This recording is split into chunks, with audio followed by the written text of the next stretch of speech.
There's build-up to Brazil-Norway going on and England-Mexico going on. But FIFA have done FIFA things and they have upstaged their own World Cup.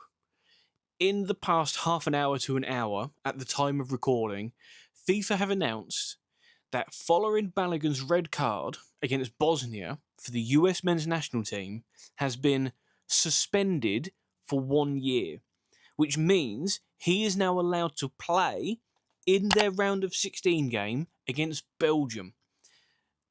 That is the disgrace of the tournament so far. Everybody was sat there last night watching France-Paraguay and talking about how bad this referee was, talking about how Paraguay are a disgrace, they're disrespecting the game. That's a completely different topic. But on this occasion, that's been upstaged by what's just happened with FIFA right now. The fact that this has been allowed to happen, the fact that this is the second time that FIFA have done this with regards to this tournament. Cristiano Ronaldo had a similar situation pre-tournament. His suspension was suspended in order for him to play in the opening games of Portugal's World Cup campaign.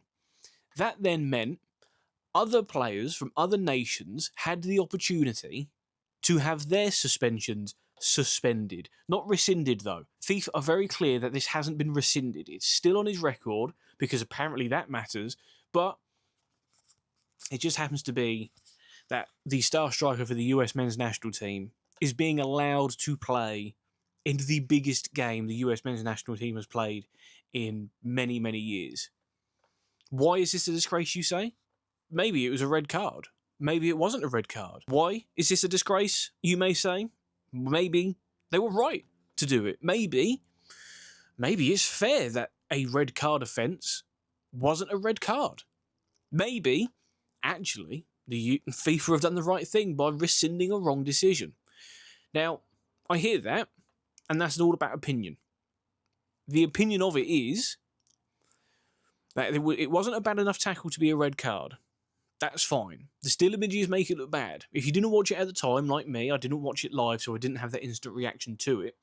But if you watch or if you go on social media the following day or the immediate aftermath, and you see just how bad it looked in the still images, you can be forgiven for thinking this is a red card. When you watch it in full speed, it's an unfortunate coming together. It's an unfortunate moment that was given as a red card. The point is not about whether it was or wasn't a red card or whether it should have been given as a red on the day or not. The point of it is, FIFA have explicitly said for many, many years, and for as long as I can remember, red cards in knockout rounds cannot be rescinded. They just can't. They can't be appealed against. Nothing can happen.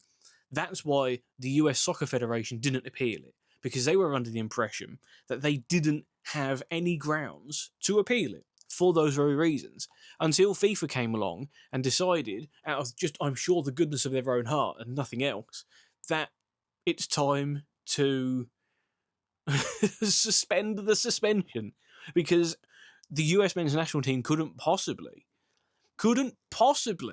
go into a huge game against Belgium, which, if you're talking about just about the fact of the game and just about whether or not they can win the game or not, I think they've got a good chance. I think they've got a better chance now than they did when they played them. I think it was 2014. But that's not the point. That's not the point, because the plans of both teams have now been thrown right up in the air. Because now all of a sudden, if you're Belgium, this is the point, if you're Belgium right now, you're fuming. And the reason you're fuming is because you've planned, Rudy Garcia has set out his game plan to face the US men's national team without Balogun. Folarin Balogun has not been in his plans, because as far as he's aware, and as far as Belgium and the players are aware, he was suspended because he was red carded. He was shown a red card, and under FIFA's own guidelines and under FIFA's own rules, red cards in FIFA World Cup knockout stages cannot be rescinded. And technically, that's right. What's happened here doesn't change that, because it hasn't been rescinded, it's been suspended.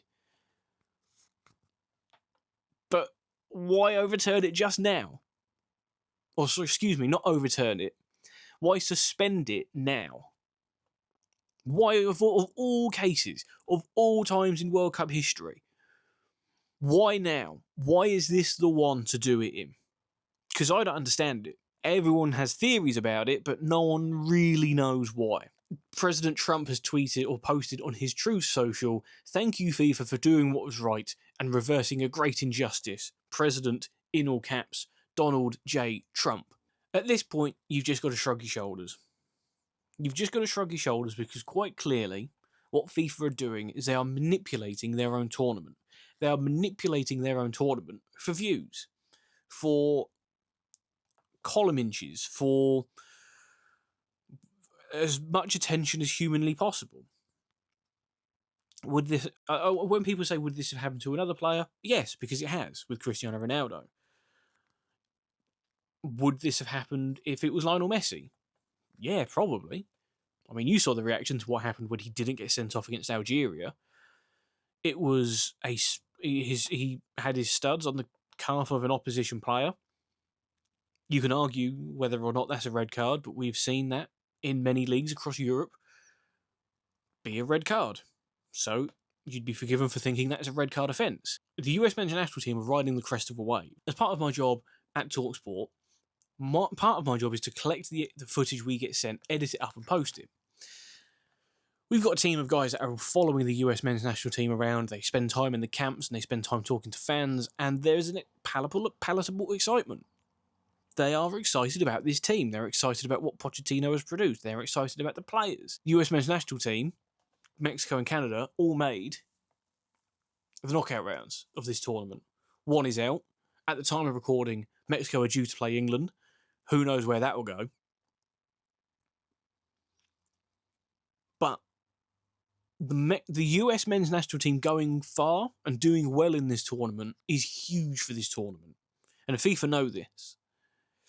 FIFA know that the moment that team goes out, most of the population stops watching. The longer the men's national team, the longer the US men's national team are in this competition, the longer the United States as a whole cares about this competition. And that, demonstrated by this tournament, demonstrated by what Donald Trump's involvement in FIFA has become, and demonstrated by the Club World Cup that was held in the United States last year, Gianni Infantino has clearly identified this as a market and as part of the world that he wants to make football/soccer and the World Cup and anything FIFA related huge. The United States men's national team having Folarin Balogun's red card suspended, not rescinded, suspended, is a key part of that. Because now all of a sudden, there's buzz about that game. Everybody that had a casual interest and saw that were complaining about a red card being awarded, saying it wasn't fair and all of this kind of stuff, they were out. They would have been out if this hadn't happened. They're back in now. As the famous quote goes, "Just when I thought I was out, you pull me back in." That is the US men's national team fans and casual fans over this tournament. That is why FIFA have done this. FIFA have done this because it's for the greater good of the tournament, in their opinion. But it sets a dangerous precedent. If England beat Mexico and Harry Kane gets sent off, is he going to get his red card suspended? Before this, I'd have said no. After this, I'd have said probably yes. And it's a can of worms that FIFA have opened that I don't think they want to have opened, and I don't think they know how to close it now. But it's an instant reaction, so the more we find out about this, the more that will come out. The reaction online hasn't been great from people who aren't... Sorry, I'm reading this just now. Exclusive from Ben Jacobs of TalkSport, of course. Exclusive, the White House made a direct call to FIFA to ask Gianni Infantino to review Folarin Balogun's red card. FIFA approached for comment and referred to the findings of his independent committee. FIFA sources insist White House influence could not affect the decision due to the powers contained in Article 27 and the independent nature of the disciplinary panel. What on earth? This is a disgrace. This is an absolute disgrace. I can't be. What's the point? There's nothing more to say about this right now. There is nothing more that can be said about it. What is the point? this has been the new episode of. I say the new. This has been the newest episode of this channel. Normally it's about European football.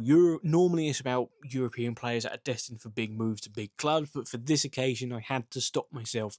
I had to get in front of the new camera. I had to do something about it. When I started recording this, it was a disgrace. When I've ended it, it's even more of a disgrace. This shouldn't be allowed to happen. This sets a dangerous precedent. And you know exactly why. Remember to like and subscribe to the channel. Comment if you have anything to say on it. I'm sure there are many people that have many things to say about it, but this is... It's something else, folks. I'll tell you that. See you next time.